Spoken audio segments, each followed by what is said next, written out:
Subscribe कीजिए बिन Nasir network को और हमारी फैमिली का हिस्सा बनिए। शायद वो कहेगा कि अब हम दोनों अपने बेहतर मुस्तकबिल के लिए कुछ बचत एक साइड पर लेंगे। आखिर कल को फैमिली बढ़नी है, इसके बारे में भी सोचना है। लेकिन फाइफ ने फौरा ही इस खुशफहमी का खात्मा कर दिया।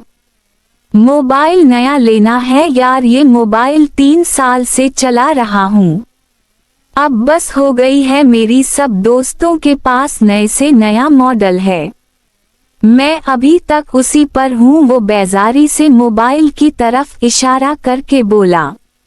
रामीन बस ठंडा सांस ही लेकर रह गई थी।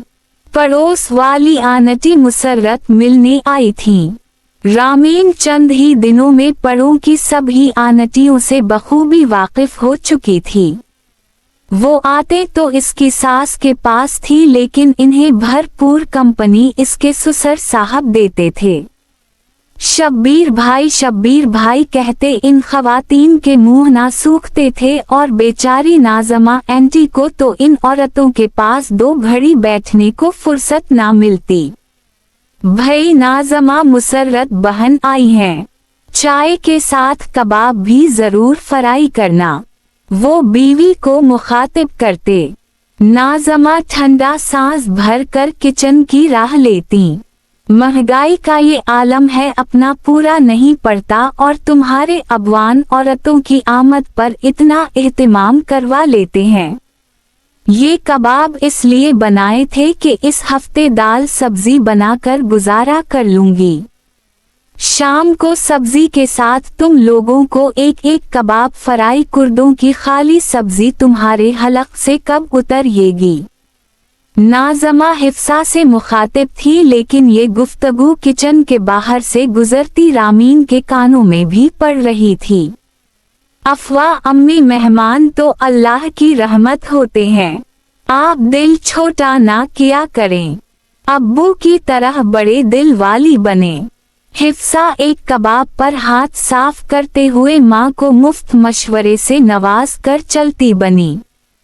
इस घर में सभी सखी हैं, एक में ही हूँ छोटे दिल और छोटे ज़र्फ वाली, वो तब कर बोली। हिफ्सा जा चुकी थी। ये फ़िक्रा किचन में दाखिल होती रामीन की समात से टकराया था। वो बहू को देखकर कुछ खफीफ हुए। आंटी, आप जाकर ड्राइंग रूम में बैठें, मैं चाय लाती हूँ, इसने नरमी से इन्हें मुखातिब किया।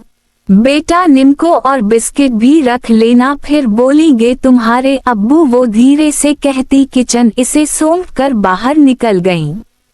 रामीन ने परसोच अंदाज में इन्हें देखा। इसे लगा कि अब उसे अपनी सास की मदद के लिए मैदान में आना ही होगा। रात के किसी नाज़मा के जोर जोर से बोलने पर रामीन की आंख खली।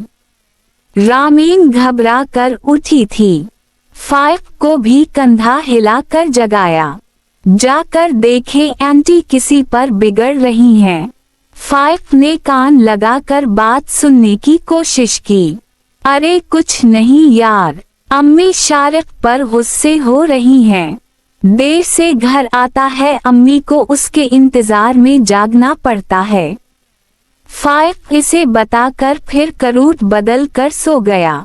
रामीन ने भी आवाजों पर कान धरने की कोशिश की। अब शब्बीर साहब बीवी पर बरस रहे थे। जवान औलाद को डांट डपट करने पर औलाद के बागी होने का डरावा दे रहे थे। रामीन को तअस्सुफ ने आन घेरा। औलाद को सारी शह उनके वालिद साहब की तरफ से ही मिली हुई थी। वो माँ को गलत और अपनी हर गलत हरकत पर खुद को हक बजानिब समझते थे। अब इसे अपनी बेचारी सास की मदद के लिए कुछ करना ही था। फाइफ बेटा, मेरी पेंशन आ गई है, एटीएम कार्ड लेते जाना, दफ्तर से वापसी पर पैसे निकलवा लेना। नाज़मा नाश्ते की मेज पर बेटे से मुखातिब थीं। फाइफ ने ठीक है अम्मी कह दिया था। दिन में जब सास बहू अकेली थी तब रामीन मोबाइल फोन लिए सास के पास आई। देखिए, एक मारूफ ब्रांड ने जबरदस्त सील ऑफर की है और धड़ाधड़ सूट बक रहे हैं। मैंने अपने लिए एक सूट डन कर दिया है, आप भी जल्दी से अपने 1-2 सूट सलीकट कर लीं। इसने मोबाइल सास की तरफ बढ़ाया। अरे नहीं बेटा, मैं फ़िलहाल नहीं ले सकती। इन्होंने मोबाइल थामा तक नहीं। आंटी सीजन बदल रहा है, आप वो ही 2-3 जोड़े अदल बदल कर पहने जा रही हैं। ये बहुत मुनासिब कीमत में कपड़े मिल रहे हैं तो मौका से फायदा उठाएं। कम अज कम 2 सूट तो ले लें। इसने इन्हें तरगीब दिलाई। कहा ना रामीन, फ़िलहाल गुंजाइश नहीं। वो जरा बेजारी से बोली। गुंजाइश निकालने से निकलती है अम्मी, और आज तो आपके हाथ में आपकी पेंशन भी आ रही है। ठीक ठाक अमाउंट होती है, आप 2 छोड़ 4 सूट ले सकती हैं। वो जोश भरे अंदाज में बोली। 4 सूट बनवा लो तो महीने का खर्चा कौन चलाएगा बेटा, वो फीकी हंसी हंसते हुए बोली। रामीन मोबाइल साइड पर रखते हुए उनके पास आन बैठी। आंटी, आप मेरी सास हैं और दुनिया की नज़र में सास बहू का रिश्ता बहुत नाजुक सा होता है, लेकिन क्या मैं हिम्मत करके आपसे चंद दिल की बातें कर सकती हूँ? वो कुछ झिझकते हुए उनसे मुखातिब थी। नाज़मा ने हैरत से उसे देखा। ऐसी क्या बात है बेटा, कहो, मैं सुन रहती हूँ। सिर्फ सुनना नहीं है, मेरी बातों पर अमल भी करना है। मैं बहुत दिनों है आपसे बात करने की हिम्मत जुमा कर रही थी। कभी सोचती कि आप मेरी नीयत पर शक ना करें, कभी डरती कि घर में किसी और को मेरे मशवरों का इल्म हो गया तो सब मेरे बारे में क्या सोचेंगे। मुझे अभी इस घर का हिस्सा बने ज्यादा अरसा नहीं गुजरा है। आप समेत हर कोई मेरे बारे में गलत गुमान कर सकता है, लेकिन फिर मैंने ये सोचकर हिम्मत की कि कम अज कम आप मेरे खुलूस को गलत मानी नहीं पहनाएंगी। इतने से अरसे में मैं आपको इतना तो जान ही गई हूँ।